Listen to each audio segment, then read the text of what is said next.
Very good morning. It is Tuesday, March 3rd, 2026. Welcome to Mornings with Ken Rosato, live on both the East Coast in New Jersey and the New York City metropolitan area.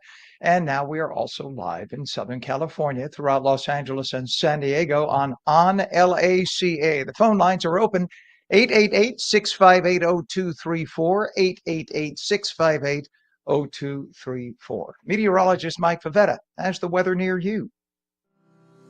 This weather is brought to you by Audio Nova, your hearing experts, serving all of New Jersey with 13 locations. All right, Mike. So we were hoping that somebody somewhere would be able to see the total lunar eclipse, but I see that we had clouds in the Northeast, much of the Northeast. I am in Southeast right now in Fort Lauderdale, and the forecast for the overnight was supposed to be clear. And voila, we get a passing storm. So I couldn't see it here, but I think we may have something from our good friends in Southern California in a little bit. Pam, do we have? We do.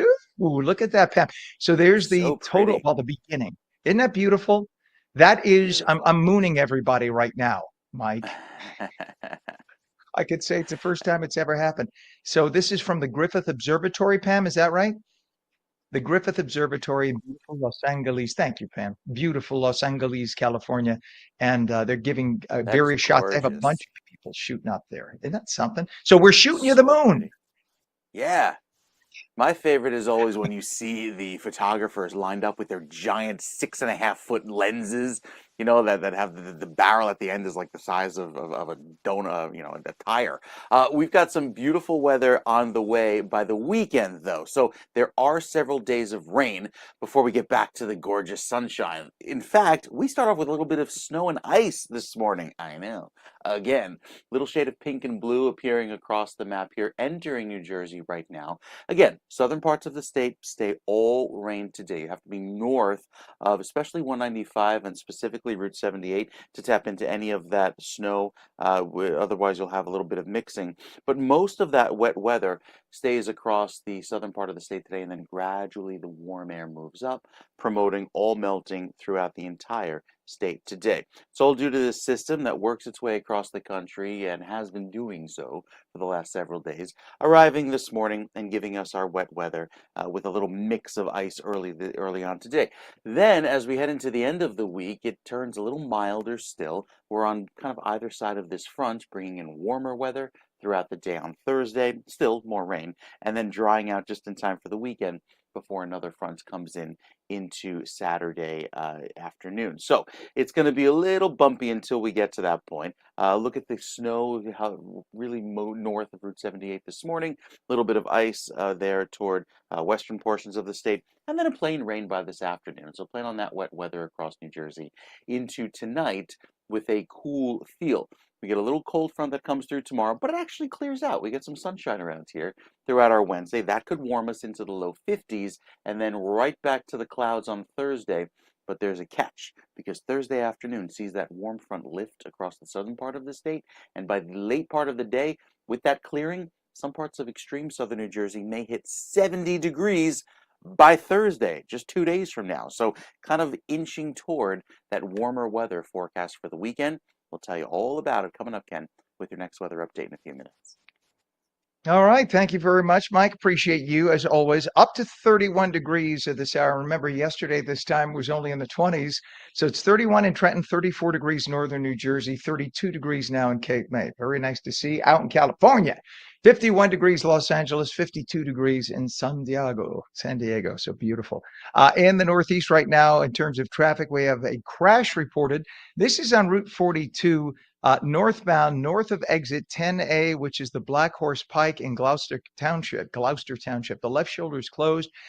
You can see the police on the scene there, not causing massive delays, but nonetheless something to look out for. Again, that is Route 42, a crash northbound, north of exit 10A, Black Horse Pike, Gloucester Township, left shoulder closed. We also have a report of a crash on the New Jersey Turnpike right now. It's the outer roadway northbound south of interchange 9, Route 18, East Brunswick. All lanes open to traffic. just something people are kind of tapping their brakes on as they go through. Hudson River crossings right now, Lincoln and Holland, both only 10 to 15 minutes. GWB upper and lower level, just a little bit of buildup starting up right now. You can see it's moving at least. Upper level is on the right, lower level is on the left. It's going to cost you about 15 to 20 into Manhattan, but as long as you have that smooth flow, it'll keep going. And gosh, I'll even dig in my pockets and pay somebody to please clean that lens. Please, please. I'll probably be waiting until today's little last gasp of snow flurries gets by, and then they'll clean it. In terms of our stuff on the West Coast right now, we have a traffic collision in central LA on the 5 at Los Feliz Boulevard. And we also have a crash in East LA. It's a traffic collision on the 605 at the 10, and that is southbound on the 10, and that is in East LA. And then another one in Newhall. It's on the 5 at Roxford Street off-ramp. Those are 3 collisions right now in Southern California. Operation Epic Fury continues. Yesterday, Secretary of War Pete Hegseth announced that U.S. strikes tied to the conflict with Iran are meant to be limited in scope, insisting, quote, this is not Iraq and not an open-ended war or nation-building effort. Hegseth served both in Iraq and Afghanistan. Turns out the regime who chanted death to America and death to Israel was gifted death from America and death from Israel. This is not a so-called regime change war, but the regime sure did change, and the world is better off for it. Well, again, this is not Iraq. This is not an open-ended war or nation-building effort. That is what Hegseth is insisting. The secretary called the mission a decisive operation focused on destroying military threats and said there are no U.S. troops on the ground. President Trump authorized the strikes, with officials saying hundreds of targets have been hit. 6 U.S. military members have been killed and 18 injured during retaliatory strikes. More losses are possible as regional tensions escalate. 7 minutes past the hour, Savannah Guthrie and her siblings visited the growing tribute of yellow flowers outside their mother's home before leaving their own. More than a month into the search for Nancy Guthrie, officials are chasing thousands of leads as her family leans on the love and prayers from their Arizona community and beyond. Sheriff Chris Nanos said yesterday that he believes investigators are definitely getting closer. The 84-year-old was reported missing February 1st after she didn't show up at a friend's home in Tucson to watch an online church service. The FBI has joined local law enforcement in the search, and the Guthrie family is offering $1 million reward for her recovery. A total lunar eclipse. We started off the broadcast with that, also called a blood moon, is visible. That's live right now, by the way, from the Griffith Observatory. It's called a blood moon. It's visible across the U.S. right now, depending on your cloud cover, with the moon turning that reddish color for close to an hour as it moves into Earth's shadow. On the East Coast, the eclipse began at 4:50 this morning, with totality starting at 6:04. Because sunrise occurs, of course, while the eclipse is still happening. Many East Coast viewers may see what's called a rare event, a selenel. Let's try this again. I practiced it too. Selenelion. There you go. Greek word.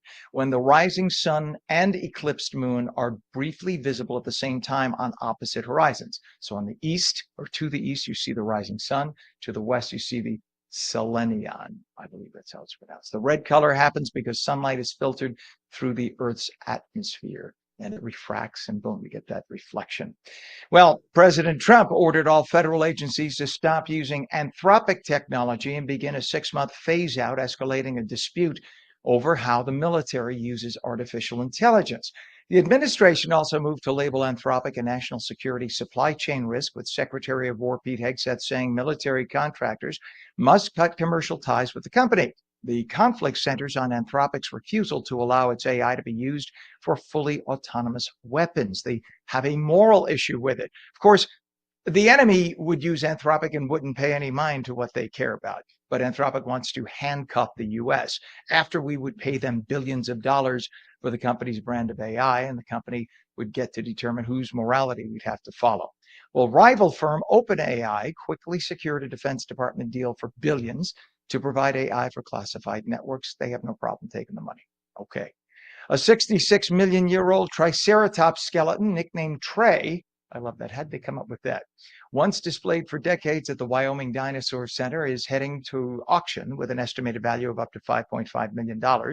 The online sale will run March 17th through the 31st on the platform Jupiter, Joopiter. Discovered in Wyoming in 1993, the 17-foot fossil had been a centerpiece for museum visitors before being privately sold and moved to Singapore for preview showings. Dinosaur fossils have become high-value collectibles, with recent sales reaching tens of millions of dollars. An 18-year-old was charged after authorities say Jacob Reyes manufactured ghost guns in his bedroom using 3D printers. Investigators with the Santa Clara DA's office seized 27 firearms in all. Police said some of the weapons were modified to function like machine guns, and ammo was also recovered from the home in San Jose. Reyes faces felony counts, including unlicensed firearm manufacturing and possession of a machine gun. He could face decades in prison if convicted. And the U.S. Supreme Court is considering a case over a federal law that makes it a crime for people who use illegal drugs, including marijuana, to possess firearms. The case centers on Ali Danyal Hemani, who admitted to regular marijuana use but was charged only with violating the federal gun restriction, which carries a penalty of up to 15 years behind bars. A lower court threw out the charge, ruling the new law violated the Second Amendment, while the Justice Department argues longstanding history allows disarming individuals deemed impaired or unsafe. Hemani's attorney says the statute unfairly criminalizes otherwise lawful gun ownership, especially as many states have legalized marijuana in some form. Though drug legalization is the purview of the federal government, no matter what local or state laws claim to legalize. Remember that it comes down to whether you are impaired. So if breathing air impairs you, you shouldn't have a gun because you could hurt somebody. That's the point. And NASA is revising its Artemis moon program and delaying a planned astronaut landing due to technical issues and long delayed incidents between missions. The Artemis 2 rocket and spacecraft were rolled back at Kennedy Space Center after engineers detected helium systems problems and a liquid hydrogen leak, issues seen on earlier missions as well. Under the new plan, Artemis 2 will remain in Earth orbit to test rendezvous and landing systems instead of going straight to the lunar surface, shifting the first landing further down the timeline. Later missions are now expected to attempt moon landings using lunar landers being developed by commercial partners SpaceX and Blue Origin. It is coming up on 13 minutes past the hour, counting down to International Women's Day. We'll talk about it when we come back.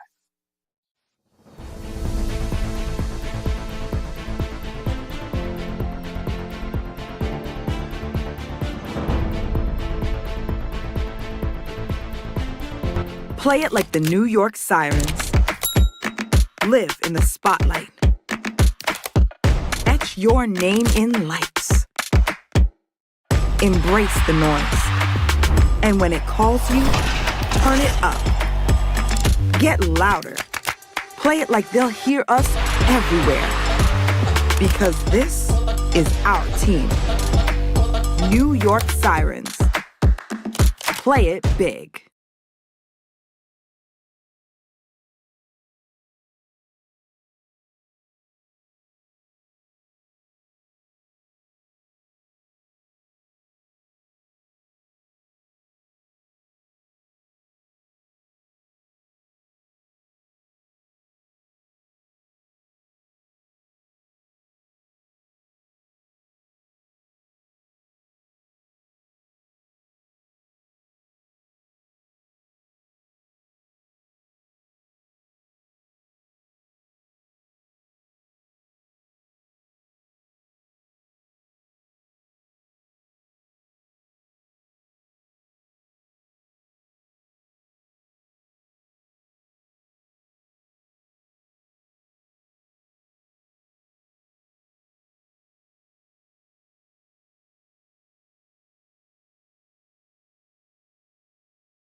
Welcome back to Mornings with Ken Rosato for your Tuesday, 15 minutes past the hour. Meteorologist Mike Favetta has the forecast near you. This weather is brought to you by Audio Nova, your hearing experts, serving all of New Jersey with 13 locations. All right, Mike, I know meteorologists love all things to the sky, so I'm going to leave it to you, sir, to talk about the moon.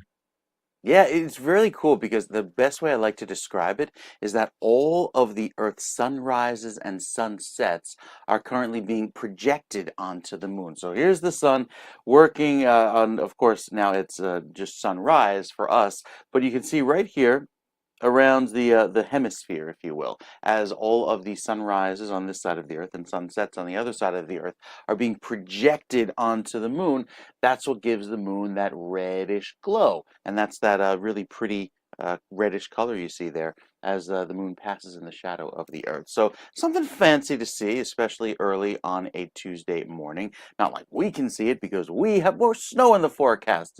Isn't that a shock considering just how cold it's been this winter? Top 25 coldest winters for New Jersey.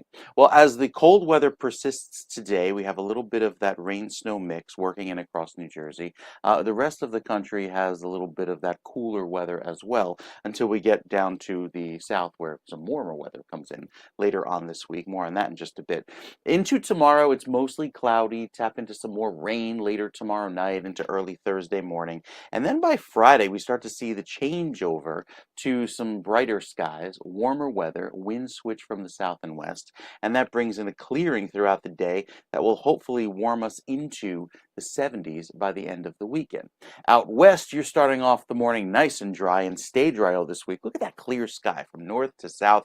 So you've got a beautiful view of that solar eclipse this morning, and it likely stays that way going through the rest of this week with the dry weather persisting. A little marine layer each morning down across Southern California, but that's pretty much par for the course. We'll tell you more about it coming up with another check of your forecast, Ken, in a few minutes. All right, Mike, much appreciated, sir. We have 31 degrees in Trenton, 33 degrees now, northern New Jersey, 32 degrees at Cape May, and it's 30 in Vineland. But it's nice to see the temperature now creeping up in the morning as we get further and further into March each passing day. I'm excited. I'm like a little kid. We got spring coming. That's a very good thing. In terms of traffic right now, that accident we told you about on Route 42, that's been cleared. So thankfully, that's a good deal. We still have the traffic reported now on the Turnpike. And of course, I just clicked on the wrong thing on my page. Give me 1 second, folks, and we'll bring that back. It is on the Turnpike. I know it was by interchange 9. Sorry. Okay. Well, that was the only thing. I can't bring up the specifics on it. I thought I had that, but now it's not popping up. It's being mean to me. And that was apparently there was a crash that was brought over to the shoulder. There were no major delays reported. So there you have it. Let's look at the Hudson River crossings right now. The Holland and Lincoln both reporting 15 to 20. GWB upper and lower now starting to build. You could see the upper on the right, lower on the left, and you could see it's barely moving. So that right now is going to cost you about 35 minutes into Manhattan. We jump over to the West Coast and we have a traffic collision in East LA. This is on the 605 at the 10. And that collision says unknown injuries. Don't know what kind of delays that's causing, but nonetheless something to look out for. Another collision with unknown injuries on the 5 at Roxford Street off-ramp, and that is in Newhall. We have a traffic collision now reported on in South LA rather, on the 110 at El Segundo Boulevard. Hit and run, no injuries though. This is on South Normandy Avenue at West Washington Boulevard in Central LA. Wow, we have a traffic collision now reported in Newhall, and that's on the 5 at where it meets the Route 14 connector. And another traffic collision now on the 10 at the 110 South, and that's in Central LA. It is 19 minutes past the hour. We're counting down to International Women's Day. It's March 8th, and New Jersey, of course, is celebrating at the Harborside Atrium on the Jersey City waterfront. To break down this year's Pass the Crown Around event is Sue Vorkheimer, who is the founder of Pass the Crown Around and the Sue V Agency. We say good morning, Sue. Sue, please help me with the pronunciation of your name. Is it Vorkheimer? Vorkheimer. Vorsheimer. Vorkheimer. Thank you. I appreciate that. And I apologize. We're having technical issues, so we couldn't confirm beforehand. So let's talk about the Pass Pass the Crown Around event. I remember we had you on last year. We talked about it. I remember already a year has flown by. But tell everybody about the Pass the Crown Around event. Yeah, it is this Sunday. I can't believe it. It comes up so quickly. We always have an event on International Women's Day. This is our second year that we're having it in Jersey City. I actually moved to Jersey City, and we have some businesses here on the waterfront. So we're having our event at Harborside in the atrium. We It started 5 years ago, believe it or not, and here we are. And what we do is we nominate trailblazers, women that are kickstarting their businesses, and help them shine a light on them. And then now it's turned into panelists. We have Laura Bustamante from who's the chief of staff of the new mayor. We have Claude Silver coming for a panel, who is the CHO of Vayner Media. The list goes on and on. Hoboken Girl is on the panel. And it's a brunch, a three-course brunch. We have a red carpet interviews by ONNJ, Lisa Marie Falvo. We're so excited to have her. But it is a celebration of women in business, truly. That's what we're doing, is celebrating women in business. And the amazing thing, looking at the stats, about 50% of all new businesses are women businesses. I mean, that you look at the history of that. 50 years ago would have been what, 1%, 2%. Half of all businesses are now female. What do you think drove that? I think it's just women in nature just love to keep busy. We are innately creative. We love community. We love to be around people. I know, especially myself, there are a lot of women that are just entrepreneurial. I didn't like staying home. God bless anyone that does. And it's such a hard job to stay home, raise your children. There's a lot to do.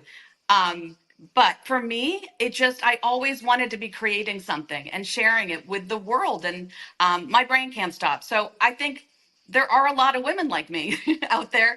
And I think we just have been growing, and the businesses that we've been creating have been successful, and we love to cheer each other on. I mean, I love men, and we love working with men, and I never want to say that men aren't invited to our event, because without all of us in business supporting each other. But like you said, the numbers were down and now they're up. So obviously, we had something to add to the workforce, and here we are, and working together to bring other women to the workforce and with their creative endeavors.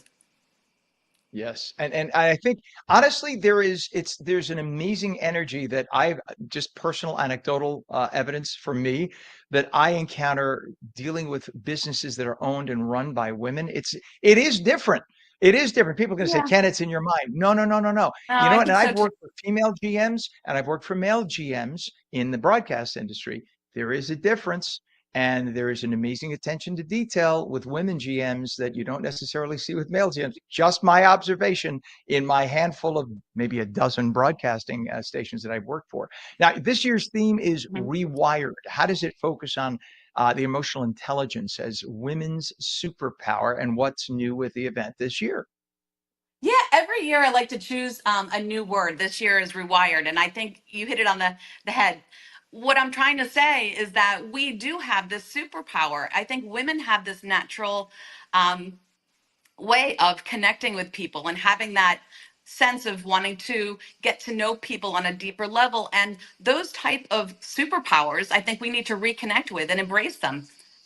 It's what equals out the workforce in terms of when you have a leadership team and there are women and men on it. The women will probably see a lot different things than the men will. And I know with me, I just, the way I like to lead is to get to know each individual, and understand how I can bring them, out to life and bring the best out of them and put them in roles that are maybe more innately for them. And I think that's our superpower. I think we need to just plug back into that and not be afraid of it.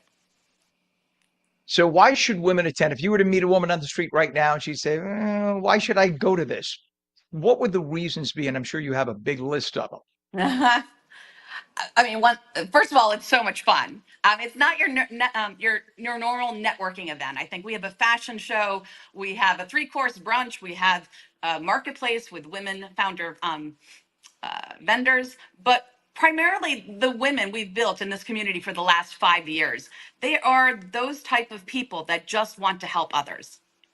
And if you're looking to find a community to help bring your business more into the light, and it's so exciting to be here in Jersey City. I mean, we're right across the river from New York City, and we're grabbing more and more people that, we started in Morristown, New Jersey, where we have another restaurant. That's where it all started. And now we're here.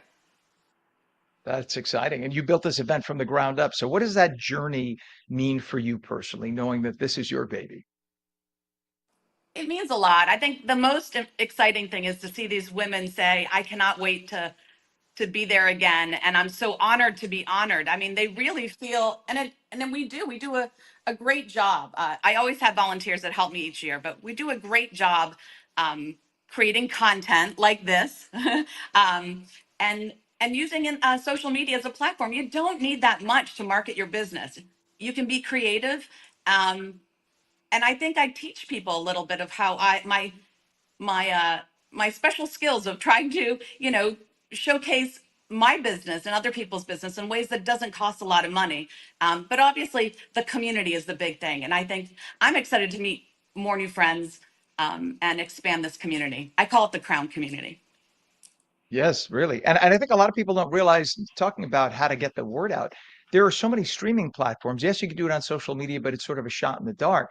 There are streaming platforms like on New Jersey, and I'm not just trying to promote us alone, but you could spend $100,000 on one of the New York City TV stations. You could spend a few $1,000s on a streaming channel, and you could reach more people with a streaming channel than you can with a broadcast station. It's something Yeah. to put out there for a lot of people don't realize. You could afford a streaming channel and reach, because the show goes on and on over and over again online. So you're reaching more and more audience all day long. Broadcasters don't get to do that. So tell us a Yeah. website so people can get more information so they can attend. So actually, it's our Instagram. I find that's the best way to communicate with people, and they can Uh-huh. DM me directly. But pass the crown around on Instagram. International Women's Day. It's March 8th on Sunday. NJ, New Jersey, celebrating at the Harborside Atrium on the Jersey City waterfront. Sue Vorsheimer, founder of Pass the Crown Around and the Sue V Agency. And if I try to reach for that crown, she's going to slap me. Thank you, No, Sue, for no, coming on no. I want you today. to come. We always appreciate you. Have a great event. Great event. Thank Continued you. success. Thanks again. You bet. Thank you. When we come back, we're going to be joined by actor, producer, and director Raul Riba. Come right back here on Mornings with Ken Rosato. Don't go away.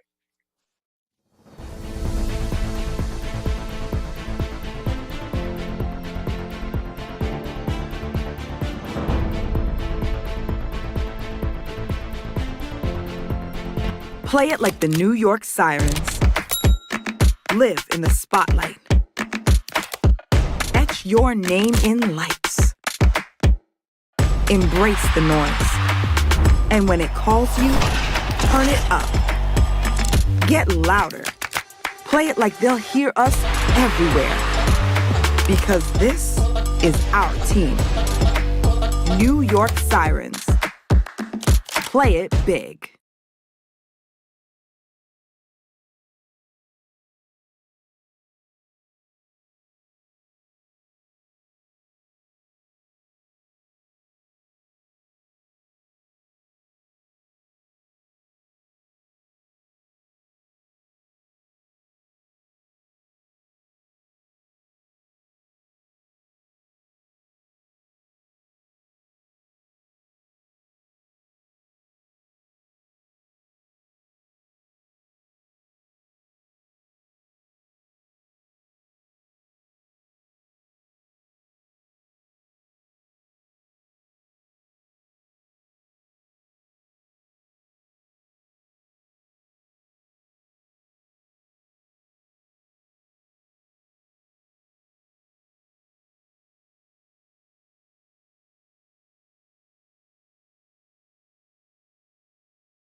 Very good morning. 30 minutes past the hour, Tuesday, March 3rd. Welcome back to Mornings with Ken Rosato. The phone lines are open at 888-658-0234. 888-658-0234. Meteorologist Mike Favetta has the full forecast for your area. This weather is brought to you by Audio Nova, your hearing experts, serving all of New Jersey with 13 locations. All right, Mike, a very good morning to you, sir. We still have one little last clawing of winter, I believe, for the Northeast We today. do.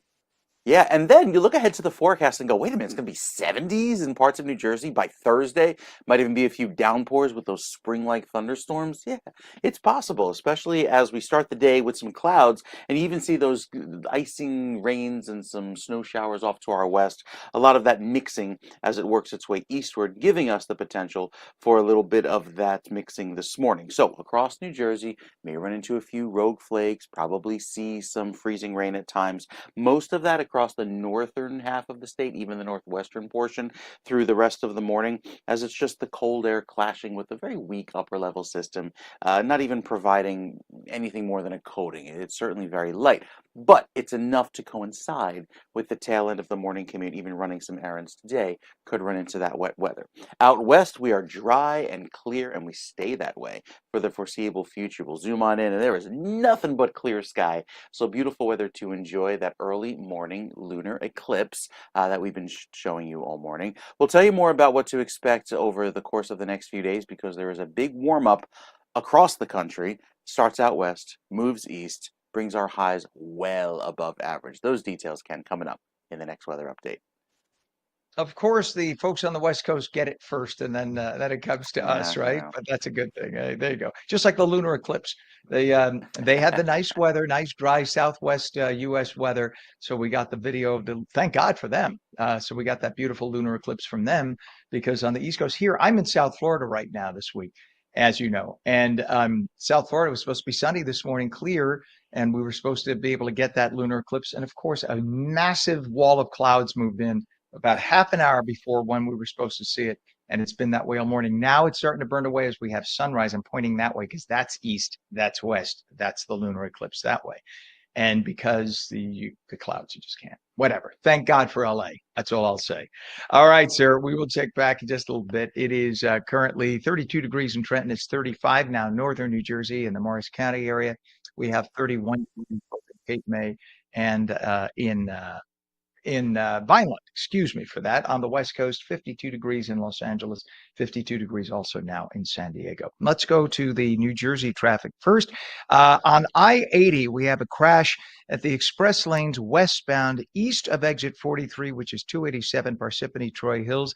Right lane of 2 lanes closed. You can see the police activity on the right side. That's causing a bit of a stretch of delays there. That's going to go on for probably 30 to 45 minutes. That was a pretty serious wreck. We move over to the Turnpike. We understand there's a crash on the New Jersey Turnpike Western Spur southbound, north of interchange 15E, which is 1 and 9 in Newark. All lanes open to traffic right now, but nonetheless slow as you go through that area. Your approaches to the Hudson River right now, Lincoln and Holland are both 15 to 20. Actually, now the Lincoln is 25 to 30. The Holland is 15 to 20. GWB upper and lower levels really starting to build now. You can see the upper level on the right. Of course, now they switch our camera shot, but it's now upper level on the left. This is the back shot. So upper on the left, lower on the right. Either way, it's going to cost you about 35 to 40 minutes into Manhattan.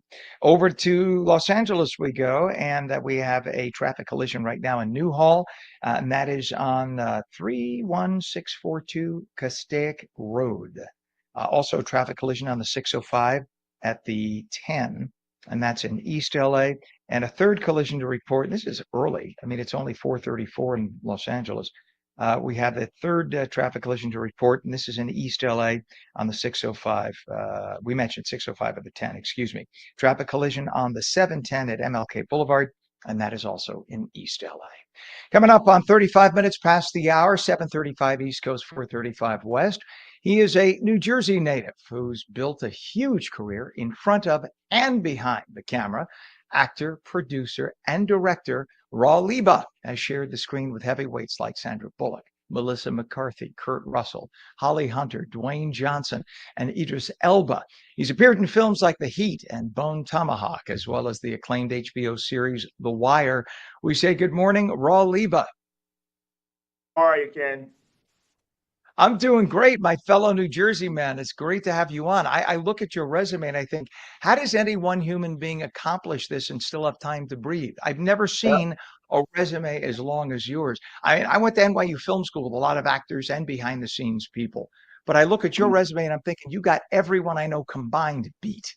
How long have you been doing this? Oh man, well over 20 years now.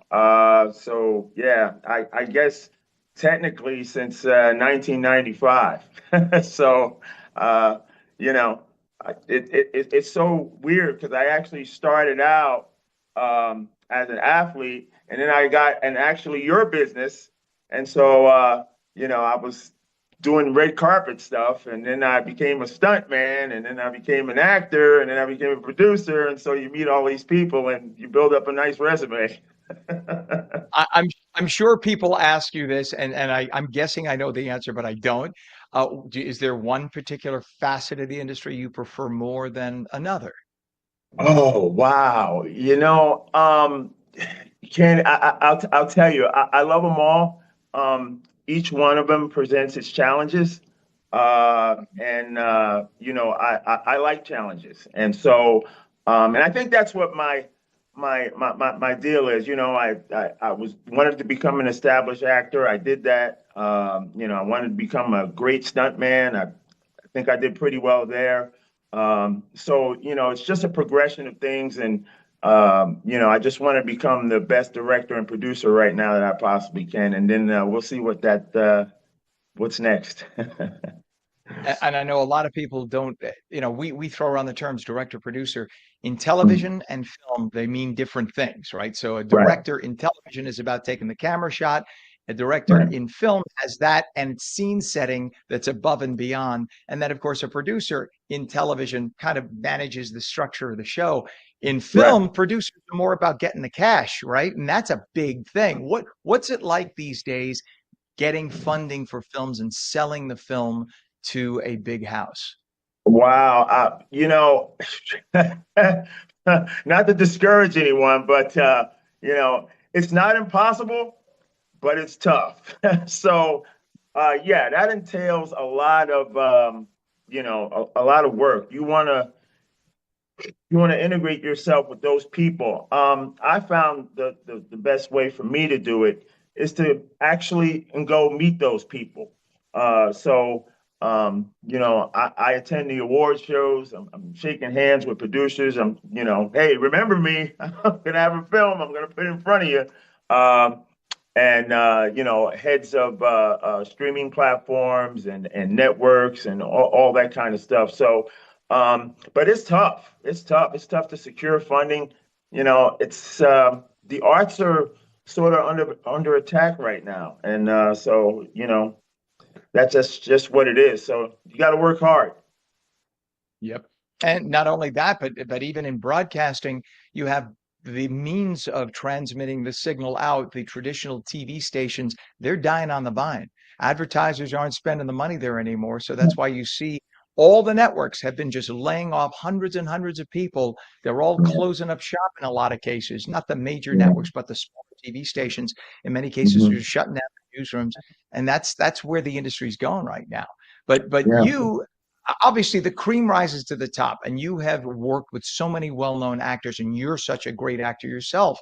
How does the experience that you've had, all these facets as we mentioned, how does that experience shape the way you approach a role today? Oh man. Well, it's so interesting that you asked me that because the other day I was thinking when I was doing The Wire, and I'll never forget this. So I'm working with Idris Elba, and we're doing The Wire, and I'm still, not where I want to be acting. So I'm watching other people how they do it and how they prepare, and I'm watching Idris Elba prepare, and it was like nothing I'd ever seen, man. Like he literally just warming up became this guy, and we had to call him Stringer Bell. So his name is Idris Elba. We had to call him Stringer Bell for the whole day because he was that guy. And so I learned to immerse myself in my character. And so when I'm doing it, I'm just fully concentrated on it. And yeah, I just, go at it 100%. So yeah. That makes sense because you don't want to be caught on camera, somebody calling the character name and you don't respond instantly. Funny, Right. I'm sure you know the actor, you may know him personally, Bobby Cannavale, Mhm. who know each other from college, right? So we're friends Right. for 30 years. Bobby, interestingly enough, as you know, in several of his roles, he took what name? The character Bobby. And Bobby, yeah. part of it was the psychological form. He wants somebody to say Bobby, and he wants to look up at them as if it's his mother or friend or whatever calling his name, because he wants that innate reality of, people can tell when you're faking it, but Oh, when yeah. you are engrossed in what you're looking at, that means that's a great actor. Now, your film Blood Spawn is really connected with audiences. You play a Native American hero caught in a Civil War era conflict. So what drew you to that character and that story? Well, to understand that, you got to understand my roots. So, my mom is from Brazil. My dad was Native American, Comanche, and African American. So I spent time on the Indian reservation in Oklahoma for a while, maybe until I was about 7 or so. So I got kind of immersed in that culture. And anytime I get to play a Native American role, especially one that's I think is uh, uh, flattering the culture, I'm going to take a look at it. And this film here, it did exactly that. So I looked at it and it was just fantastic. I had read the script and I said, hey, I got to do this. So me and my agent went over it and we decided to go with it. Wow, that's awesome. And I must jump to this question because he's one of my faves. I grew up listening to him. Johnny Mathis, you're working on a documentary about him. And by the Yeah. way, my dad used to be a cop. My dad met him when he was a cop and he was performing. He was one of my dad's favorite performers. He was performing Wow. in the city and they actually had a number of conversations.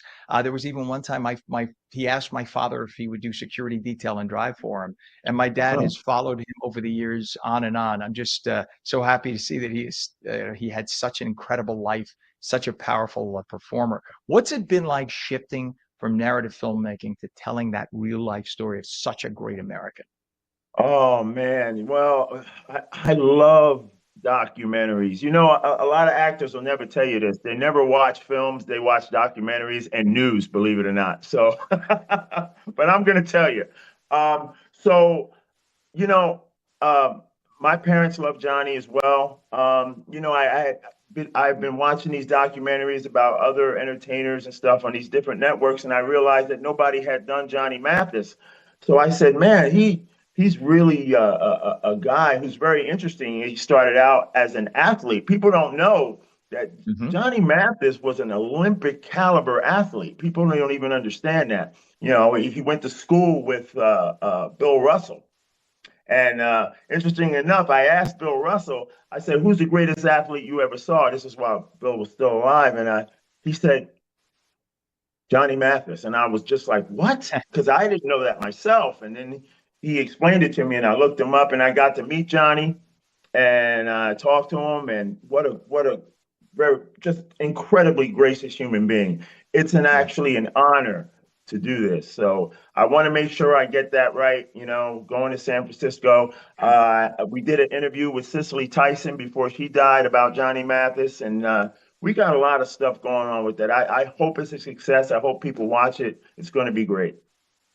Legendary people you're talking. This is awesome. And you are part of them, my friend. Actor, producer, director, Raul Leva, New Jersey man. You lived in Newark, Franklin Lakes. You're New Jersey to the core. We appreciate you. Please come on again. We want to know more of all your projects coming up. Thanks for coming on today. Absolutely, Ken. Thank you for having me. You bet. And it is now 45 minutes past the hour. We'll be back in 2 minutes.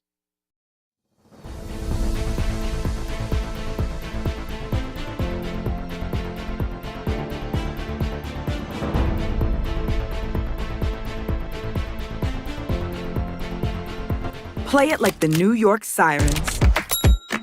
Live in the spotlight. Etch your name in lights. Embrace the noise. And when it calls you, turn it up. Get louder. Play it like they'll hear us everywhere. Because this is our team. New York Sirens. Play it big.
Very good morning to you. Tuesday, March 3rd, 2026. Welcome back to Mornings with Ken Rosato. It is now 47 minutes past the hour.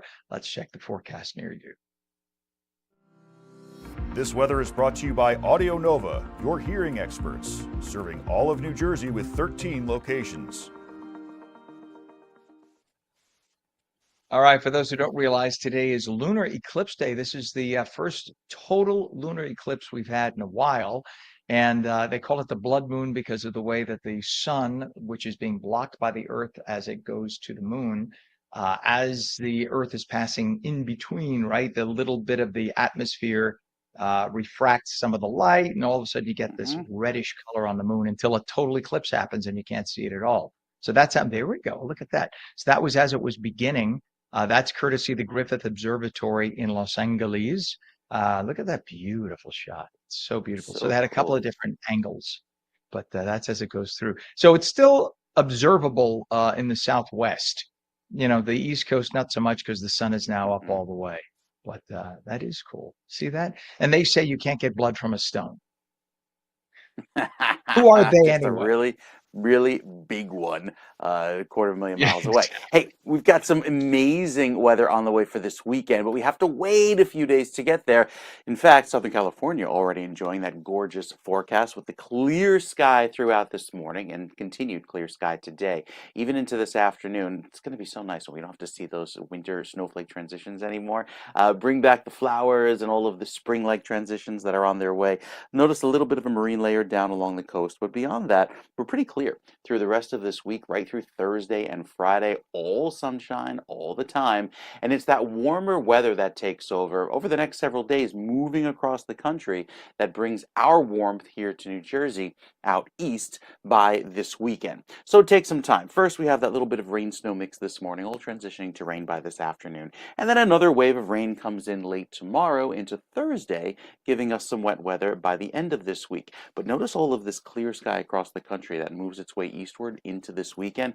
It will look beautiful around here. Again, once we get beyond this little bit of rain snow, I'm just tired of seeing these blue and pink colors. I'm sure you are as well. Once we head into this afternoon, though, all of that transitions to a plain rain, and then it's just a cold feeling into tomorrow. Now, tomorrow starts off with some clouds, but we actually turn sunny by the afternoon and brings back a nice dry feeling before yet again another round of showers comes in for Thursday. Friday is our day of transition, but then as we head into Saturday and Sunday, the warmer weather takes over, and it's that warm weather shown by the shade of red that lasts right into St. Patrick's Day for all of the East Coast. A little bit of a cool down on the way in the next 2 weeks for the midsection of the country, but it's that dry weather and the warmth that we're really looking forward to, Ken, here in New Jersey, to melt away the last of these mounds of snow piles. Mounds of snow piles. Well, again, the good news is, and we've said this before, we probably have less a chance now of worrying about drought, right? At least in the first few months as we get into summer, because Mother Nature gave us the supply we need. A lot of people forget about that. It's that big snowpack that now gradually will melt off the mountains and fill the streams and the rivers. So we need that. Otherwise, Yes, you're we going to do. say, honey, why is it that we can't turn on the water and water the lawn? That's what happens if we don't get that snow. So thank you, Mother Nature. Never look Mother Nature in the eye and make fun. Um, I've gotten a black eye from that. Mike, we'll check back, my friend. Thank you very much. Appreciate you as always.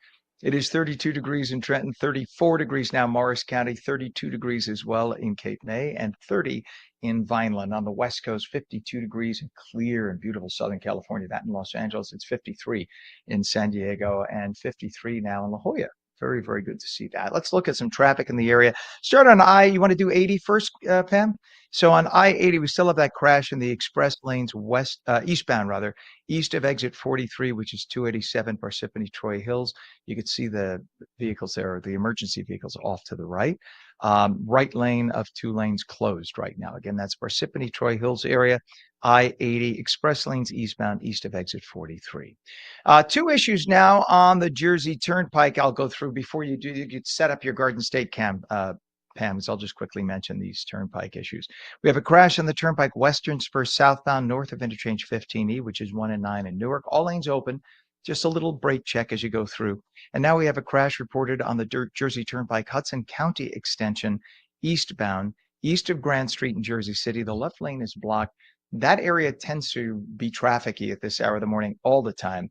And now that we have a crash, you could expect it to be much worse. So again, that's the New Jersey Turnpike Hudson County extension eastbound, east of Grand Street, Jersey City, left lane blocked.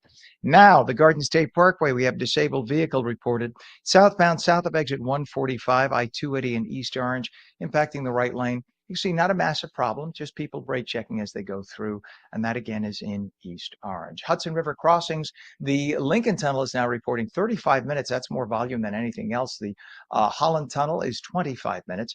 GWB upper and lower levels, let's see what angle they give us this time. Yep, they're giving us the back angle. So the upper level is now on the left, lower level is on the right. You can see lower level is probably just a hair faster than the upper. Either way, it's going to cost about 35 to 40 minutes making your way into Manhattan at this hour. To the West Coast we go, and in central LA, we have a traffic collision. No injuries, though, reported. That's on the 60 at 101. Yeah, so that just occurred about 15 minutes ago. Look out for that. We have a traffic collision, no injuries reported in Newhall at 31642 Castaic Road. And in East LA, another traffic collision, no injuries on the 605 South at the 10. So please be careful going through those areas, even at this early hour, 4:53 on the West Coast. We have some issues to report. In the news right now, we have Operation Epic Fury continuing. Yesterday, Secretary of War Pete Hegseth said that U.S. strikes tied to the conflict with Iran are meant to be limited in scope, insisting, quote, this is not Iraq and not an open-ended war or nation-building effort. Hegseth served both in Iraq and Afghanistan.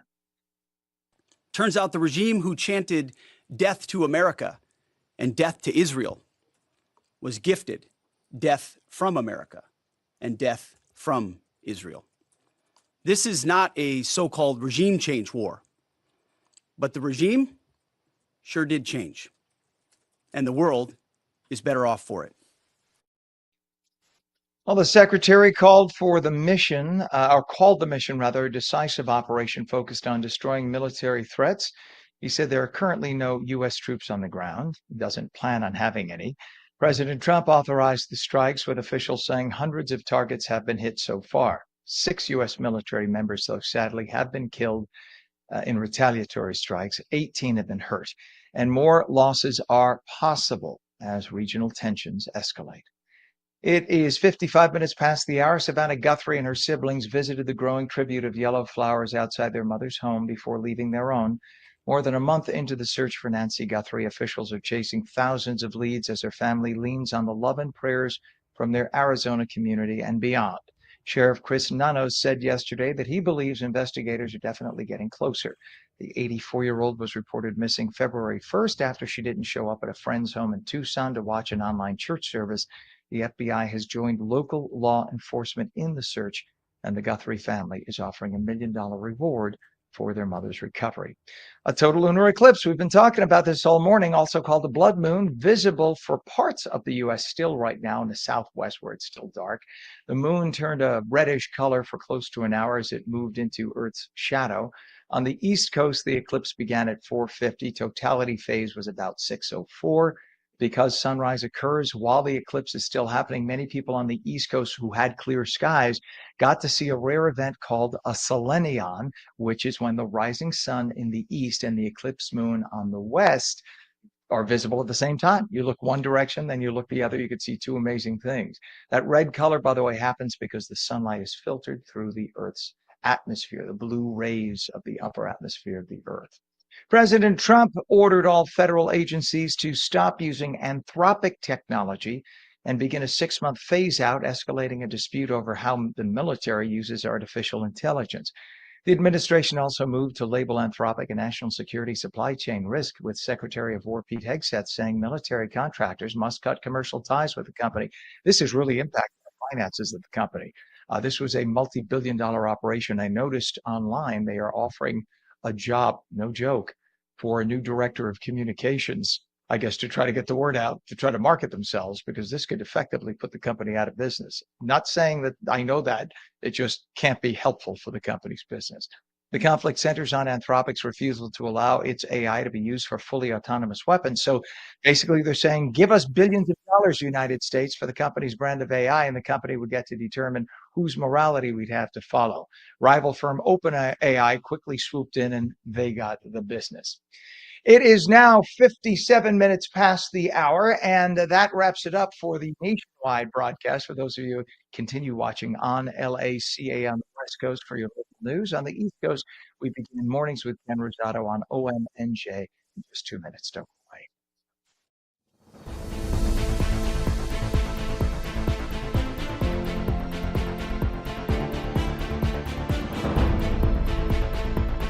Play it like the New York Sirens. Live in the spotlight. Etch your name in lights. Embrace the noise. And when it calls you, turn it up. Get louder. Play it like they'll hear us everywhere. Because this is our team. New York Sirens. Play it big.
Good morning. It's 8 a.m. Tuesday, March 3rd, 2026. Welcome to On New Jersey Mornings. I'm Ken Rosato. Our phone lines are open at 888-658-0234. 888-658-0234. Any morning snow mixed with and changed to rain this afternoon, maybe an inch of accumulation, highs in the upper 30s. Meteorologist Mike Favetta has the full Garden State forecast.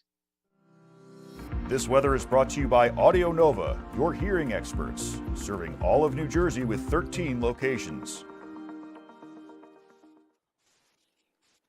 You know, Mike, it's almost silly talking about temps in the 70s in a few days in New Jersey, but today we're talking about snow. What is I that? know. Winter weather advisory, Ken, for the western half of New Jersey for that snow and ice that gets going. It already started in some areas, but you can see all the counties shaded here in purple, even going right down the shore because you have less of an influence of that marine feel as you head further west, which is why it's right around freezing now in Trenton as opposed to the 36 currently in Long Branch. Throughout the morning, temperatures warm quickly, and that in combination with that easterly breeze helping to keep the coastal locations slightly milder, hovering even and around the freezing mark there.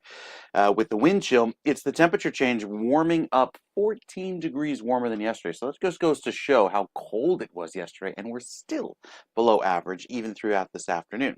Those gusts up to about 16 miles per hour this morning. So the last few frames showing a little bit of that rain and ice mixing, getting going. A lot of the snow happening north of Route 78 right now. And that will last probably until the middle of the morning. Once we get closer to noon, all of this transitions to a plain rain. You can see that even with temperatures climbing into the upper 30s and low 40s, 44, as warm as 44 over in Toms River. It'll be just a simple rain for you. So all of the Audio Nova clinic locations across the state staying wet today, especially with the little bit of that snow that was forecast throughout the early part of today. So that gets going throughout this morning. Maybe we see an icy, crusty coating on the car tops by noon, and then it all washes away with the plain rain that takes over for the end of the day. Only the highest elevations linger with the snow and rain mix until the afternoon hours. And then throughout tomorrow, look at how we warm nicely into the low 50s with that sunshine throughout our Wednesday. So it'll look really pretty for a few hours tomorrow before more rain comes in for Thursday, and then we tap into some milder weather still by Thursday afternoon. With that clearing, we could likely see some 70s pop up there. You just saw 70 there toward Millville. By Friday afternoon, just goes to show that warm weather is on its way, and it will stick around for the next several days into this weekend as we hover around 50 leading up into the weekend, but we could likely make that run for 70 degrees by Sunday. We'll tell you more about that coming up in a few minutes. Good deal. Hey, Mike, we have to ask you, are you a tea or a coffee drinker? Both. I do both. Okay, so Pam, our director, Pam is a teetotaler. She's a total tea drinker. I am 99%. I love iced tea. Hot tea, there's only so I'm a kid, so I love like Indian hot tea, the chai tea. Oh, the That chai, is the sure. most delicious thing. Oh, that is, but it's 5,000 calories, but it's the most delicious thing on earth. It is, of course, you put that much cream and sugar in anything, it's going to taste good, I guess. Yeah, of But course. that's the only tea, hot tea that I really love is chai, and I do love it. But Pam, our director, was saying we were talking about the fact that I put cinnamon in my coffee. I love it. And she said, "Can you Okay. do that with tea?" And I said, "Why not?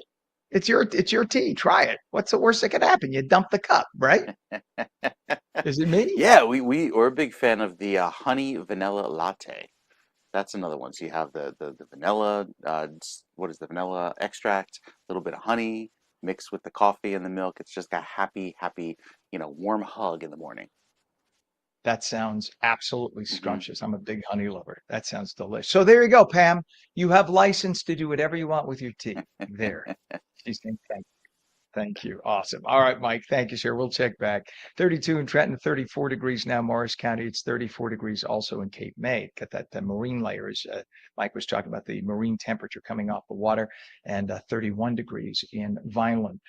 We look at the traffic, and we start off with we're going to do of course, there it is. That is the New Jersey Turnpike Eastern Spur, and that is an accident. Yeah, I'm trying to look at the details.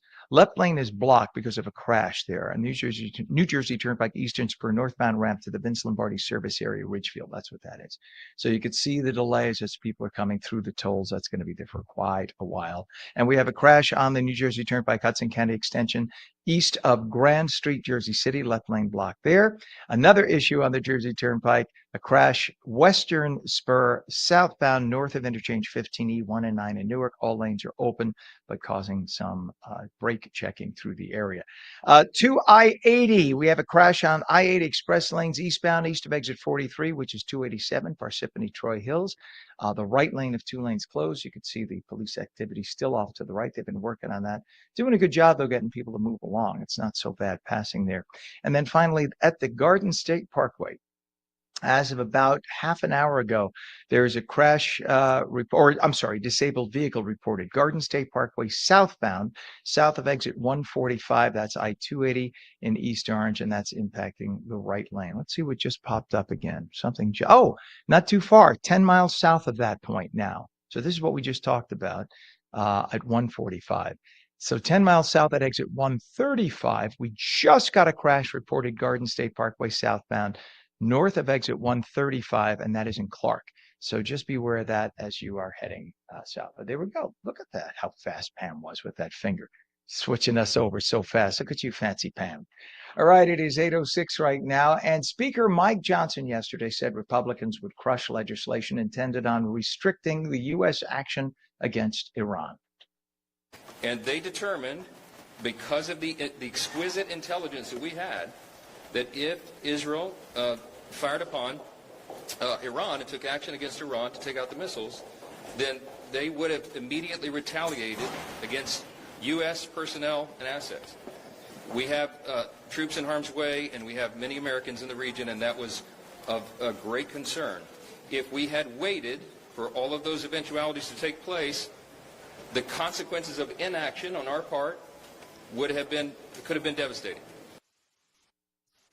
Well, following a classified briefing from Secretary of State Marco Rubio with leaders from both parties, Johnson said a war powers resolution to require Trump to seek congressional authorization for further strikes was dangerous, and Republicans maintain enough of a House majority to stop it.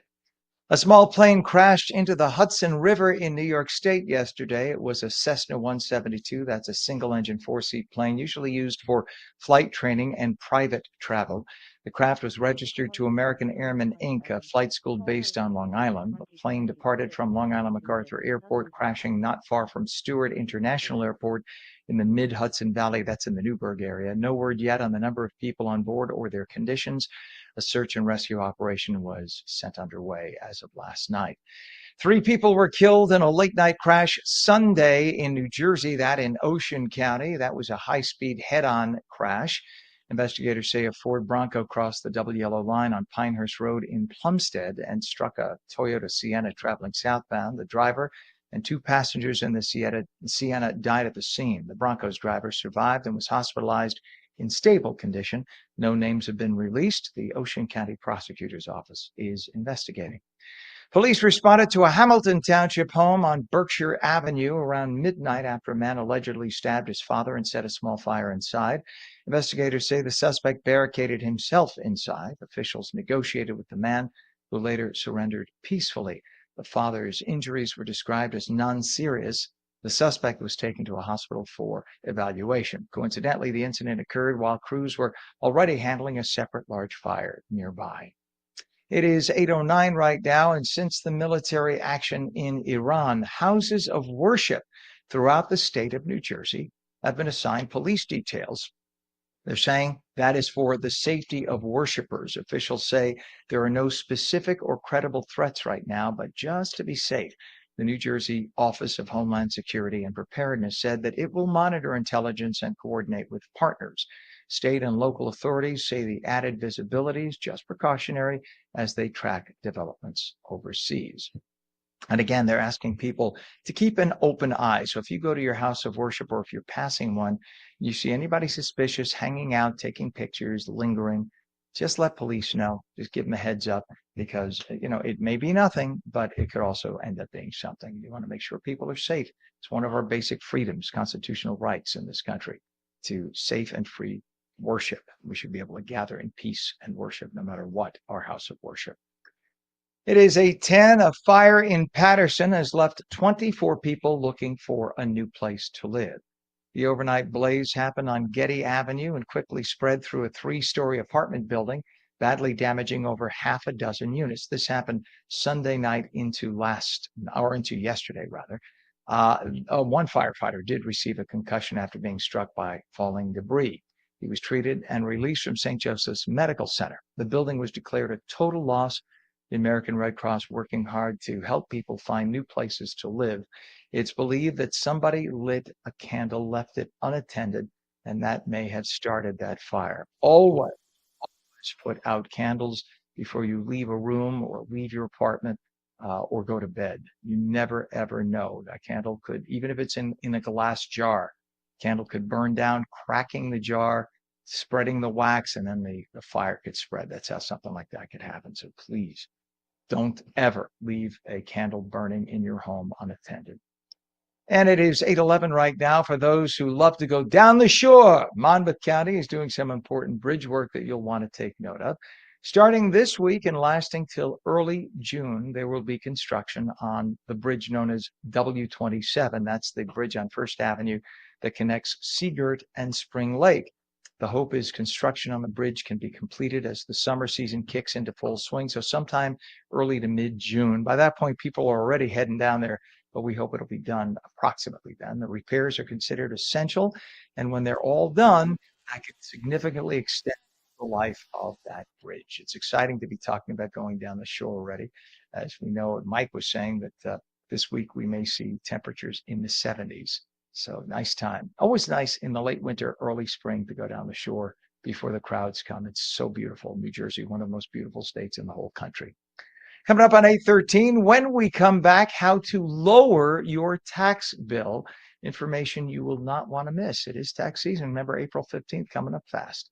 Any morning snow, especially in the western half of New Jersey. If you cut the beach down in half, the western half, more snow than the east. It'll mix with and change to rain this afternoon. Could be an inch of accumulation, highs upper 30s.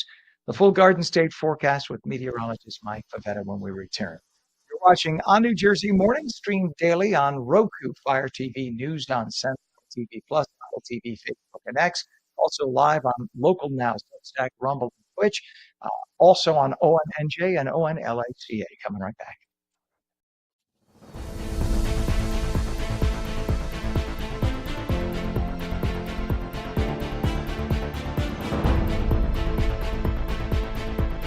Play it like the New York Sirens.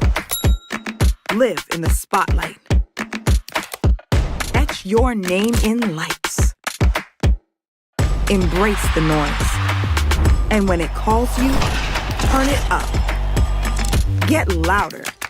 Play it like they'll hear us everywhere. Because this is our team. New York Sirens. Play it big.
Welcome back to On New Jersey Mornings for your Tuesday. It is 8:15. Morning snow will mix with and change to rain this afternoon. That's right. Maybe an inch of accumulation. Last gasp of winter. Highs today upper 30s. Meteorologist Mike Favetta has the Garden State forecast for you. This weather is brought to you by Audio Nova, your hearing experts, serving all of New Jersey with 13 locations. So, Mike, I kind of picture Mother Nature right now, or at least Winter, who's one of her stepsons. Winter Yeah. with big claws, screaming and holding on as we're dragging it away, and the big preferred brother Spring is saying, "Off with you! Off with you!" Is that too dramatic?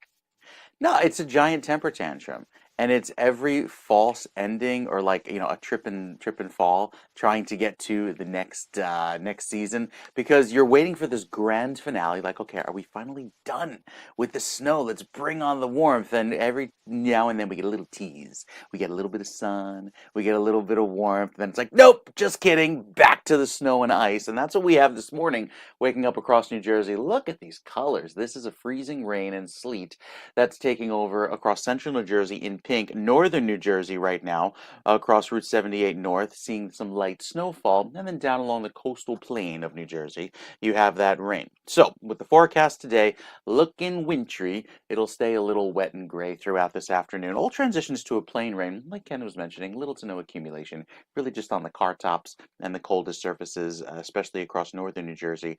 But those winds moving in from the east, keeping most of the coastal areas just a plain liquid rain today, not anticipating any of that frozen precip to stick. Going into this weekend, it is a little breezy. You see wind chills are still chilly tomorrow evening into the overnight. And then especially with that wind moving in from the south, we get a little bit of a warm up. So all those shades of blue predominantly locked up to the northern half of the state because we have those temperatures soaring into the low 70s as soon as Thursday and then repeating again on Friday. Again, here's a look of the clouds picture showing those clouds coming in. A lot of the energy right now off to our west. So still have a whole day of this snow and ice to contend with before it all transitions to a plain rain. But my favorite part of this map comes up right here. Well, this is part one of the favorite parts. We have clear sky most of the day tomorrow across northern New Jersey, the warmest part of the day as well, with highs climbing into the low 50s, maybe even mid 50s. That'll feel great. When you're standing in the sun, it'll feel like springtime. We're back to a plain rain, however, throughout Thursday, but then look what happens going into Friday with the clearing down across southern New Jersey, 70 degrees or better. It'll feel lovely. Still very chilly at the coast. Have to head away from the cool influence of the Atlantic to enjoy that warm up, and it takes us well into the weekend. So the weekend, yes, still has some clouds around. I think we'll break out into some clear sky. There's a bit of uncertainty on the timing of that front to see how long that warm weather lasts around. But the good news is there is a warm up that lasts into next week that keeps our skies nice and clear going into the next few days. And even though we lost a few degrees for Sunday, I still think it'll come back, making our high up around 70 with that warmer weather, feeling like springtime just a few days away. And it lasts this time, which is some nice news. Absolutely nice news. Thank you, sir. Making me all excited. That's good news. All right, we'll check back. Thank you, sir. 32 degrees right now in Trenton, right at the freeze, not freeze line. 33 degrees in northern New Jersey, Morris County. Down the shore, it's 31 degrees in Cape May and 30 degrees in Vineland. We look at traffic in the area right now. We have a crash still. This is on the Garden State Parkway at exit 135, southbound, north of exit 135. In fact, at Central Avenue in Clark, all lanes are open. You can see, though, the brake checking as people come up on that crash scene. Over to the New Jersey Turnpike. This is on the western spur, specifically the Turnpike. There's a crash. Western spur southbound, north of interchange 15E, which is 1 and 9 in Newark. All lanes open to traffic, but again, it's just causing a little brake checking through that area. We look at the Hudson River crossings. The Holland Tunnel right now reporting 25 minutes into Manhattan. It's 25 to 30 at the Lincoln. GWB upper and lower levels. Now up to about 45 minutes in. If we take a look at this is the back view. Upper level is on the left, lower on the right. Look at that. The upper is totally stopped. In fact, the lower is kind of crawling. They're saying 45. Usually when it's stopped at that point, it's closer to an hour. So say to be safe, 45 minutes to an hour in at the GWB. Well, Dan Mayo is a partner at Witham, and he's here to show us how to save on our taxes. We say good morning to you, Dan. Good morning. How are you? I'm very well. Thank you, sir. Just 7 weeks, 6 weeks, 6 weeks. That's right, until tax time. This is your busy season. So tell us, what are some of the key changes in 2026 that individuals need to know about, especially regarding their deductions? Yes, there's a lot of new deductions out starting in 2025 for the 2025 tax year and in 26. Many of them, though, are temporary provisions that last for a couple years. So we start with this provision that gives a deduction for senior citizens. They can deduct up to $6,000 per individual for the years 2025 through 2028. And that deduction phases out at certain income levels, but it is a new deduction that was passed as part of the One Big Beautiful Bill Act. We also have the deduction for tips and overtime, also from years 2025 to 2028. And for tips, that's up to $25,000 per individual. And for overtime, that includes the half time in the time and a half phrase that everyone thinks about. And that's based on the Fair Labor Standards Act, the definition of time and a half. And finally, we have the deduction for interest on car loans, which is also for 2025 through 2028, provides a deduction of up to $10,000 for individuals who take out a car loan in 2025 or later. And that, interestingly, there's a new form out today. The IRS came out with a new form today for individuals to report these items on their tax return in 2025, Schedule 1A. Now, I know there was talk in the state of New Jersey and the state of New York as well to impose taxes, income taxes, for people with tips as state taxes, not for federal. Obviously, the federal government decided not to tax it. Is that still in effect? Do we know that in New Jersey? Are they still going to tax tips so that people don't necessarily get as much of a benefit as they thought? Yeah, so tips are taxable. The question then for New Jersey is whether they follow the federal deduction for tips, which is, again, a limited deduction, limited in amount and in duration. Okay, so we keep our fingers crossed on that. We hope that New Jersey and New York State both follow through and let the people who work hard and earn those tips keep those tips. That's Exactly. one of the incentives, right, to take those jobs. Now, the SALT deduction, for those who don't realize, when you have a state like New Jersey or New York that have a state income tax, that's SALT, right? So the SALT deduction limit is higher this year. So how does that impact taxpayers in New Jersey and other high tax states? Yeah, so it's very helpful for taxpayers in New Jersey, New York, California, Massachusetts, Illinois, the high tax states, as you mentioned. So this is back in 2017, the tax law had limited deductions for state and local taxes to $10,000. And so what the OB3 did, or the One Big Beautiful Bill Act, is for years 2025 through 2029, if you itemize your deductions, you can deduct up to $40,000 of your state and local taxes. So that includes property taxes and state income taxes. And so the way that works is you get to deduct $40,000. That will increase each year in 2025 through 29. So in 2026, for example, it's $40,400. But it does phase out when you reach a certain income level. So if you're a joint filer and your income is over $600,000, that increase phases out entirely and you're back to the $10,000 deduction. The last thing I'll mention about this is it's the pass-through entity taxes still work. So they are still a valid and effective workaround. So if you have a business, a S corporation or a partnership, you can elect to pay taxes at the entity level and effectively get around this deduction limitation. Now, there have been some changes, I believe, to how contributions to your 401k, including the catch-up contributions, they changed this year. So what strategies should people consider to maximize what they keep?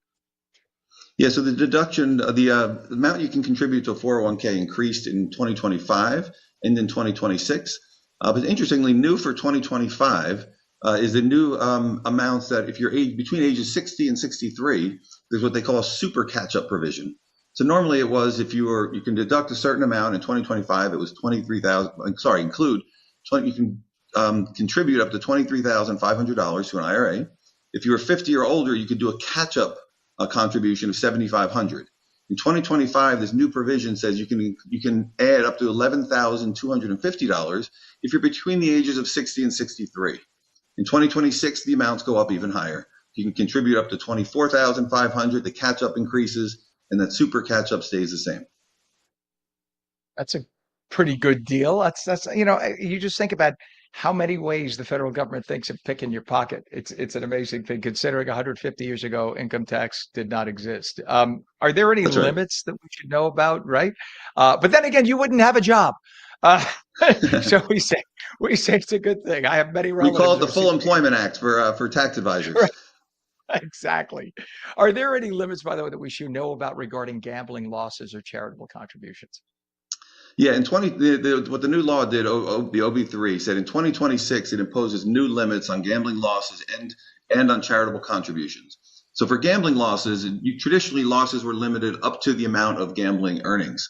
Now there's a new limitation: only 90% of your losses can be used. So for people who gamble extensively, this will create more taxable income for their gambling earnings.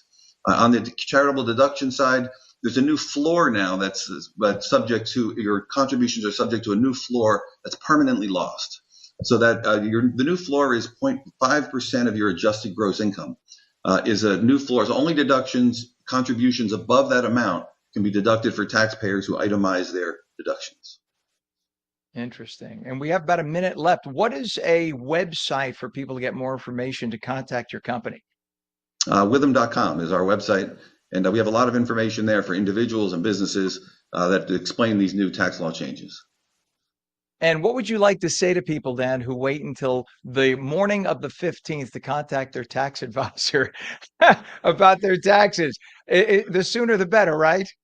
The sooner the better. It's a busy time of year for tax advisors and tax preparers.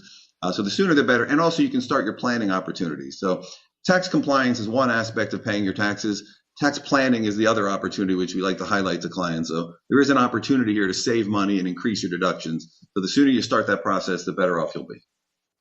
And a reminder that if you wait too long, somebody else who may hack into your account and get your social security number may apply or submit taxes as you and maybe steal a refund. So you want to get it in as soon as possible with your tax advisor so you don't have that, or at least you minimize that possibility, right? Exactly So right. that's the thing to do.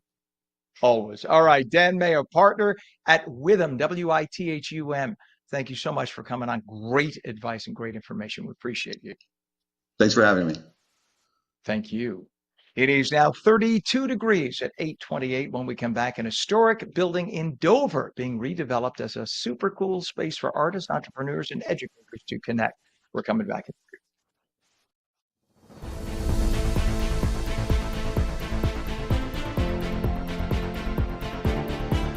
Play it like the New York Sirens. Live in the spotlight. Etch your name in lights.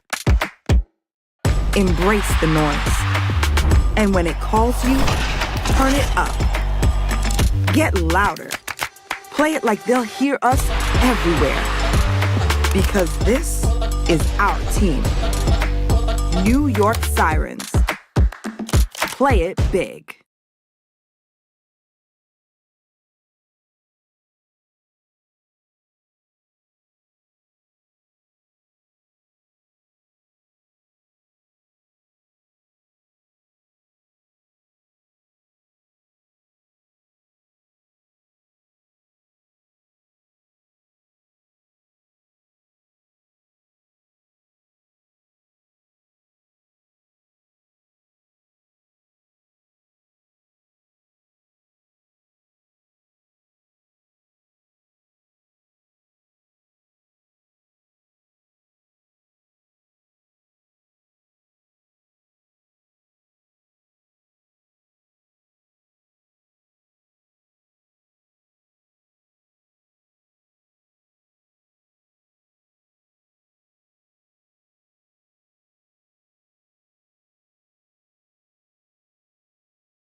Very good morning. It's 8:30, Tuesday, March 3rd. Welcome back to On New Jersey Mornings. I'm Ken Rosato, and our phone lines are open at 888-658-0234. 888-658-0234.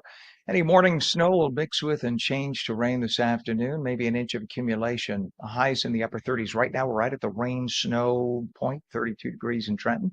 Meteorologist Mike Favetta has the full Garden State forecast. This weather is brought to you by Audio Nova, your hearing experts, serving all of New Jersey with 13 locations. All right, Mike. So I have friends of mine right now saying, "Why are we getting snow?" And I said, "Silly, it's Uh-huh. Yeah, but not for long, not for long. It's going to be a quick moving system this morning, all about the rain and the warm up that occurs later on this week. Looking forward to that. But right now, you look outside, it's gray. Here's the satellite picture showing all that gray sky. The rain moving in throughout this morning. With that, some snow across the northern part of the state, but a plain liquid rain down the shore where temperatures are warm enough, well into the 40s today, to support that light rain only. As we head into the next few days, though, you'll notice the temperatures start to warm closer to average. We should be at 47, which is nice considering that we'll be there by the time we get to later on tomorrow. Maybe even better than that, probably 50, where the sun shines. But this is the current view showing all of that snow across northern New Jersey, a little bit of mixing right now across the central part of the state, and plain rain down the shore. And that'll last and transition to a plain rain through this afternoon. You can already see by the noon hour into 1 o'clock, all of this goes to a plain rain into tonight. Then we clear out beautifully tomorrow. That high pressure does a great job of giving us some sunshine, helping us to warm into the 50s before more rain comes in for Thursday, and some of that wet weather lingers into Friday. Into the weekend, likely see some clouds on Saturday, but gradual clearing by Sunday. That'll help us warm up a little bit, and you'll see that reflected in the 7-day forecast, especially with highs going all the way into the low 60s on Saturday. Could be pushing 70 in spots by Sunday, depending on the amount of sun, and staying there into Monday. So it's not like this one little one-day fling. We actually stay in the 60s for quite some time next week. So it's all about, again, the wet weather, kind of dreary, a few breaks of sun throughout parts of the week for the rest of this week, and then turning cooler at the shore with temperatures much cooler thanks to the chilly Atlantic, with that easterly breeze influencing temperatures down by the beaches. We'll tell you more about it coming up, Ken, with your next weather update. All right. Thank you very much, Mike. Appreciate it. It is still right at the rain freeze line, 32 degrees in Trenton. It's 32 now up in Morris County, and down in Cape May, we have 32 degrees. So there we have that rain snow freeze point. Let's take a look at some of the issues we have around in the roadways. Let's go to the Garden State Parkway. Is that what we're doing first, Pam? Garden State, we have a crash. I'm sorry? Oh, 287. Forgive me. Sorry. We'll do the Garden State next. So right now we have a crash on 287. This is northbound. Look at this mess. Bumper to bumper. Northbound at exit 57, Skyline Drive in Oakland. Left lane at 3 lanes closed, which is just, you see where it says mornings in the lower left? Just at that point, that's where the left lane is closed. So everybody trying to jam over, and that's causing the absolute mess you see on the roadways there. We have another issue now. I'll let Pam cue this thing up. This is on the Garden State Parkway well, first I'll mention this. This is not what Pam is going to get. So we have something at the Garden State Parkway southbound at Essex Toll Plaza in Bloomfield. All lanes open, but there's a crash that just happened there. Now, about 7 miles away from there, we have a crash on the Garden State Parkway. You can see the brake checking there. And this is southbound north of exit 135, Central Ave and Clark. All lanes open, but brake check through that area. Let's go over to the approach to the Lincoln Tunnel right now. So this is 495 as you're coming into the Helix, and you'll see it's very heavy right now making your way to the Lincoln Tunnel.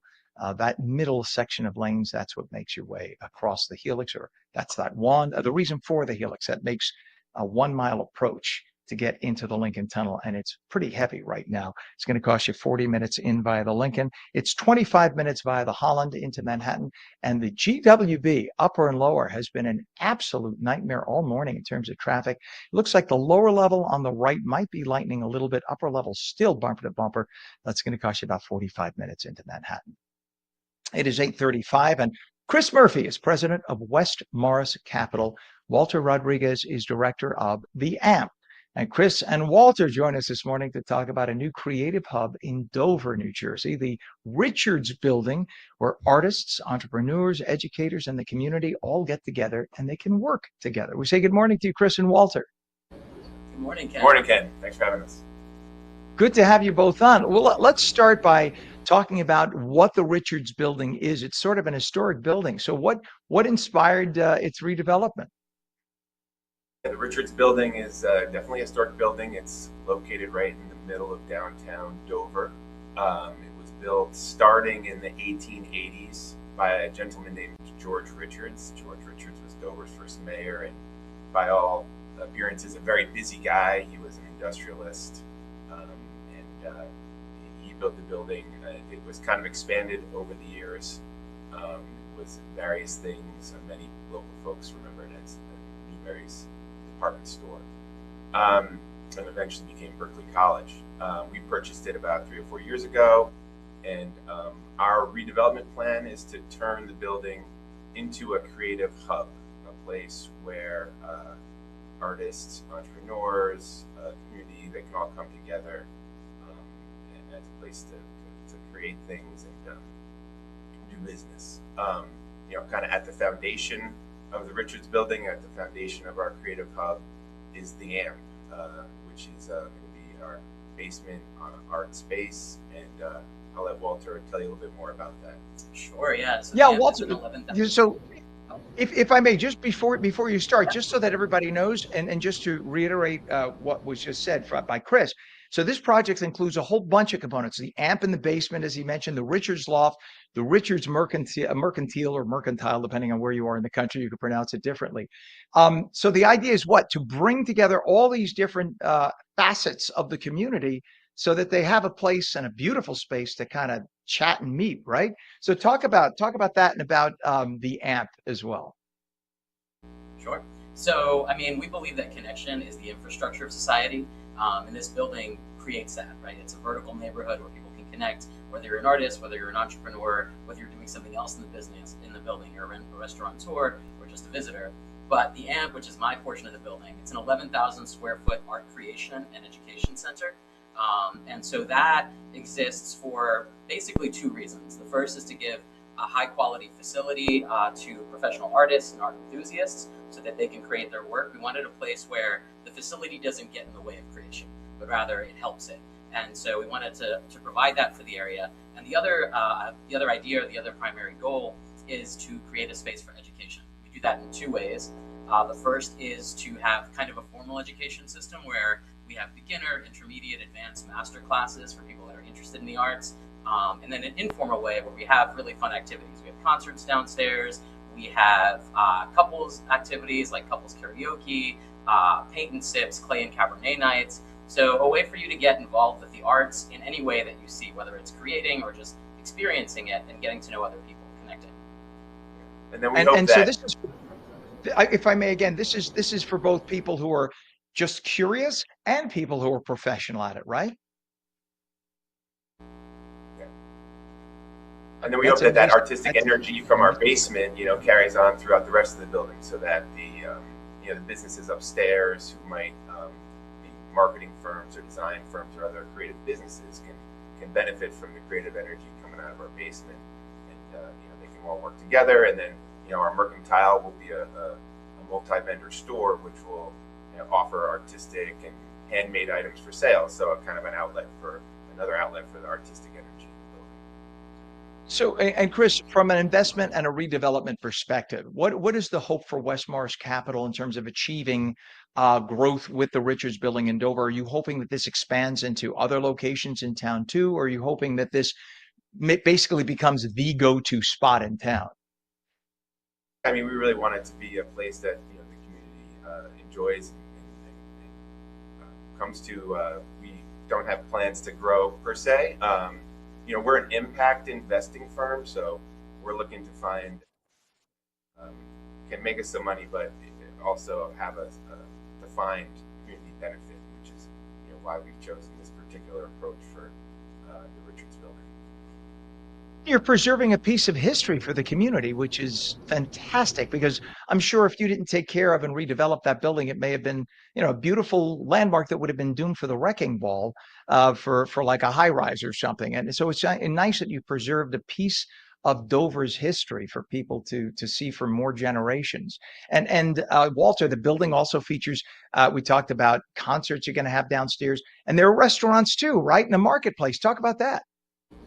Yeah, absolutely. So I'll let Chris speak to the restaurants, and then I'll jump in with what we got downstairs. Yeah, we have two restaurateurs who are going to be opening in the building, and then the market will be about 8,000 square feet. It'll be a multi-vendor space, so we'll have different sections, and small entrepreneurial retailers can come in and set up shop there. Their goods for sale. So it'll feel like one big store, but it'll be a place for many different businesses to operate. And downstairs, we're building the most flexible art center that I know of. So downstairs, it contains a flexible black box performance space. It's got up to 3 stages. They can be used individually or they can be used simultaneously. We've got a professional ceramic center with multiple kilns, pottery wheels. We have a recording studio for music, for podcasts, for voice work, visual arts, and musical studios. We have a rotating art gallery, teaching classrooms. Anything that you want to do or create, this is the location. This is the place to be to do it.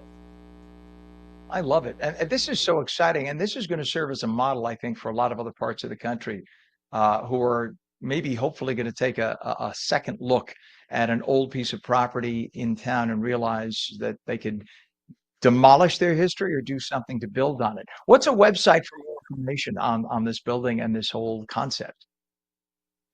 Yeah, sure. There's the Richards Building website is www.richardsbuilding-dover.com, or you could also look up www.westmorriscapital.com.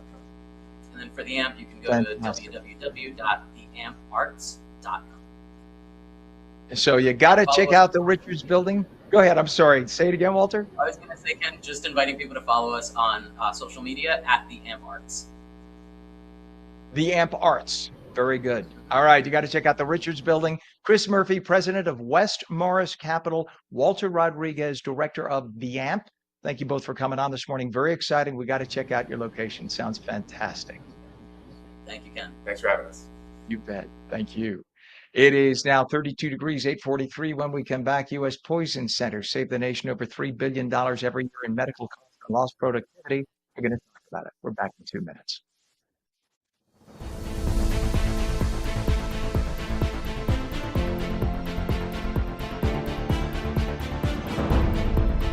Play it like the New York Sirens. Live in the spotlight. Etch your name in lights. Embrace the noise. And when it calls you, turn it up. Get louder. Play it like they'll hear us everywhere. Because this is our team. New York Sirens. Play it big.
Welcome back to On New Jersey Mornings for your Tuesday at 8:45. Morning snow. Yeah, you heard right. Morning snow will mix with and change to rain this afternoon. Could be up to an inch of accumulation, nothing more than that. It's probably going to wash away later. Highs in the upper 30s. Meteorologist Mike Favetta has the Garden State forecast for you. This weather is brought to you by Audio Nova, your hearing experts, serving all of New Jersey with 13 locations. All right, Mike, one last shot at trying to defend Mother Nature. Go for it. I think we've got some beautiful weather on the way tomorrow, but have to get through today with the snow, the ice, the rain, the slush. Not going to look very pretty, but still, with the gray sky, temperatures managed to climb above freezing today. So we'll eventually see some melting, especially with that rain getting going later on this afternoon, to see those snow piles wither away. Now, with the sunshine tomorrow and 50 degrees, it'll feel great. We're back to rain and warm weather on for Thursday. I mean, this is just great snow melting weather right through the weekend, especially when we get to Sunday, where it will have a chance to dry out and highs climb into the upper 60s. We'll likely see 70 across some places, especially down across southern New Jersey into Monday as well. Tuesday, a little bit of a cool down, but it's important to note that while it'll feel gorgeous inland, it's still very chilly at the beaches, and that's of course because the water temperature is still in the low 50s. So you'll feel that influence with the breezes off of the water, some extra clouds, and temperatures along the shore holding at about 60 degrees at the peak. So even though it's a great day to go to the park and stay well inland, if you think, oh, look at this beach weather, you got to bring like the parka and every layer you can if you want to walk along the boardwalk, just because that's how cold it will be. And that's always typical as we head into March and April before the ocean actually warms up a little bit. Yeah, so in fact, right now, and we've said it before here, I'm sitting down in Fort Lauderdale at the Southern Command for New Jersey, and the ocean, which is about 100 feet that way, for real, as you know, you were here in this area. But the ocean temperature even here lags behind, so that you don't want to even dip your toe in it until No, it's about cold. It's cold. yeah, you felt it. May or Yep. June, then it gets up into something doable for here. For the Northeast, you're talking about July Right. to early August before it's really Yeah. comfy because it's always a few months behind. So hmm there you have it. All right, Mike, thank you, sir. We appreciate you. Enjoy your day, and we will check you again mañana.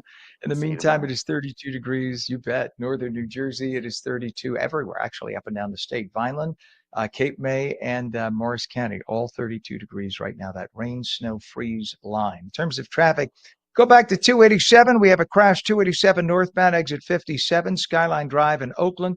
Left lane of 3 lanes is closed right now, and that's causing some big delays. Again, 287 crash northbound at exit 57, Skyline Drive in Oakland, with the left lane of 3 lanes closed. You see that big belt of what looked like pearls headed our way, and that is all due to that crash. We have a crash on the Garden State Parkway southbound at the Essex Toll Plaza, Bloomfield. All lanes are open.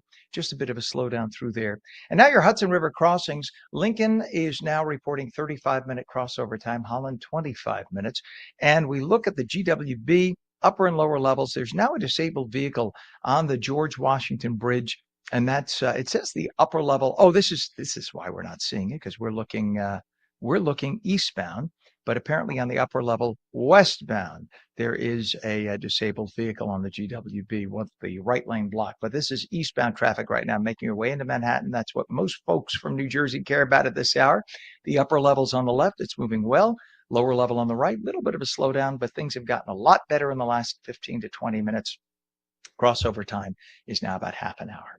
8:49, and Diane Colello is the executive and medical director of the New Jersey Poison Control Center at Rutgers, New Jersey Medical School. Diane oversees the state's primary safeguard against poisoning, helping residents and healthcare professionals with life-saving guidance 24/7.